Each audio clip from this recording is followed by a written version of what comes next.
Warahmatullahi wabarakatuh. Perkenalkan, nama saya Goy Alfian Rizal, NIM 114210107. Di sini saya akan membahas mengenai pembahasan saya, yaitu pada praktikum acara ke-6 geomorfologi, yaitu tentang bentuk lahan asal proses fluvial. Pada acara kali ini menggunakan 3 peta, yaitu adalah peta yang pertama adalah peta Kota Palembang, Provinsi Sumatera Selatan dengan skala 1:25.000. Lalu yang kedua adalah peta daerah Kabupaten Sukabumi, Jawa Barat dengan skala 1:70.000. Dan peta yang ketiga adalah peta Kecamatan Bandaran, Kabupaten Kulon Progo, Daerah Istimewa Yogyakarta dengan skala 1:150.000. Untuk peta yang pertama yaitu adalah peta Kota Palembang. Peta ini menunjukkan adanya Sungai Musi di Kota Palembang yang memiliki panjang sekitar 750 km. Peta topografi tersebut menunjukkan adanya bentuk lahan yang diakibatkan oleh proses fluvial, yaitu berupa gosong sungai. Gosong sungai merupakan hasil pergerakan sedimen yang terdapat di aliran sungai. Gosong sungai terjadi karena arus sungai yang lemah dan tidak mampu mentransport material-material yang dialirkan oleh sungai secara terus-menerus, sehingga material tersebut dapat diendapkan di tengah sungai. Lalu untuk peta yang kedua adalah peta sebagian daerah Sukabumi. Pada peta ini terdapat pola aliran sungai, yaitu berupa pola aliran sungai trellis, karena pola aliran tersebut mengikuti arah kemiringan lereng.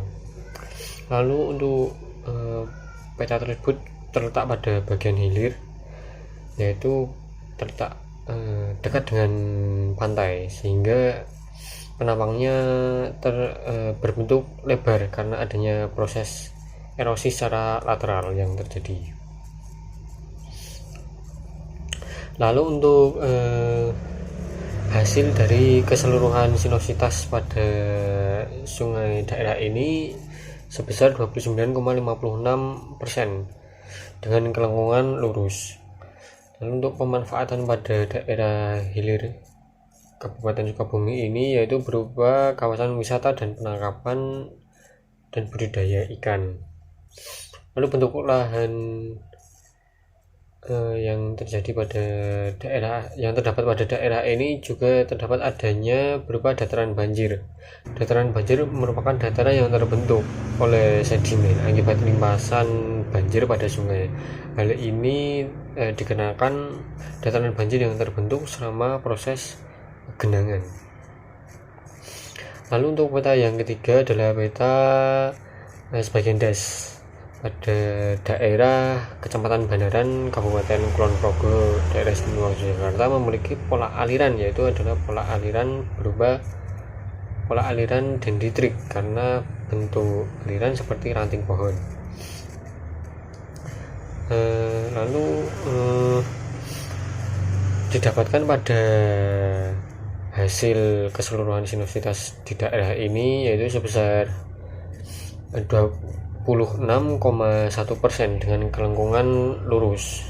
Lalu bentuk lahan yang terdapat pada daerah ini juga terdapat adanya gosong sungai yang terbentuk seperti peta pertama dan peta kedua. Gosong sungai tersebut terjadi karena adanya endapan material-material yang terendapkan karena kecepatan aliran sungai yang menurun. Lalu untuk sungai ini juga membawa material, yaitu material berupa hasil letusan Gunung Merapi yang berupa kerikil dan pasir. Lalu fungsi melakukan perhitungan sinuositas ini yaitu untuk mengetahui keadaan sungai yang dapat dilihat dari kelengkungannya dengan mengklasifikasikan perhitungan. Mengetahui kelengkungan sungai dapat bermanfaat untuk mitigasi bencana yang akan terjadi karena erosi secara terus-menerus pada dinding sungai yang menimbulkan longsoran. Lalu untuk pengklasifikasian dari mengetahui adanya pengklasifikasian indeks sungai ini dapat dimanfaatkan untuk mengetahui bentuk lahan yang terbentuk pada daerah tersebut.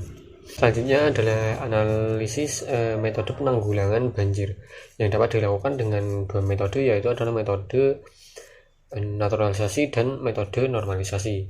Metode normalisasi dilakukan dengan cara pengerukan dasar sungai dan melakukan normalisasi tanggul yang ditujukan agar tidak terjadinya limpasan dan mampu mereduksi banjir. Sedangkan naturalisasi yaitu dengan cara penanaman vegetasi pada sekitar bantaran sungai dan dinding saluran ditanami tanaman rumput guna mereduksi adanya debit banjir.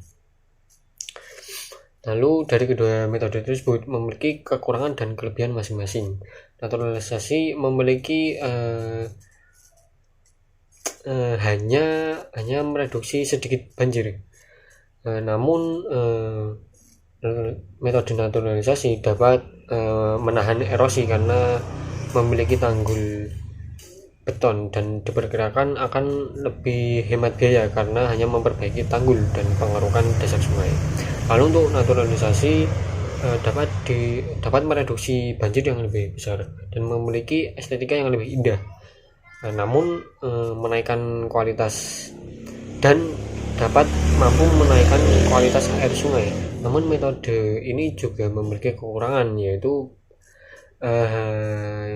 harus memiliki lahan yang cukup luas dan lebih cocok digunakan pada daerah yang tidak banyak pemukiman. Kesimpulan yang dapat diambil dari normalisasi dan naturalisasi sungai ini yaitu adalah metode naturalisasi lebih cocok dilakukan pada daerah perkotaan dengan memperhatikan lingkungan sekitar, dan metode naturalisasi lebih cocok dilakukan pada daerah yang tidak padat penduduk karena dapat dilakukan pembebasan lahan yang cukup luas. Sekian UP acara 6 saya. Bila banyak kekurangan mohon maaf dan terima kasih.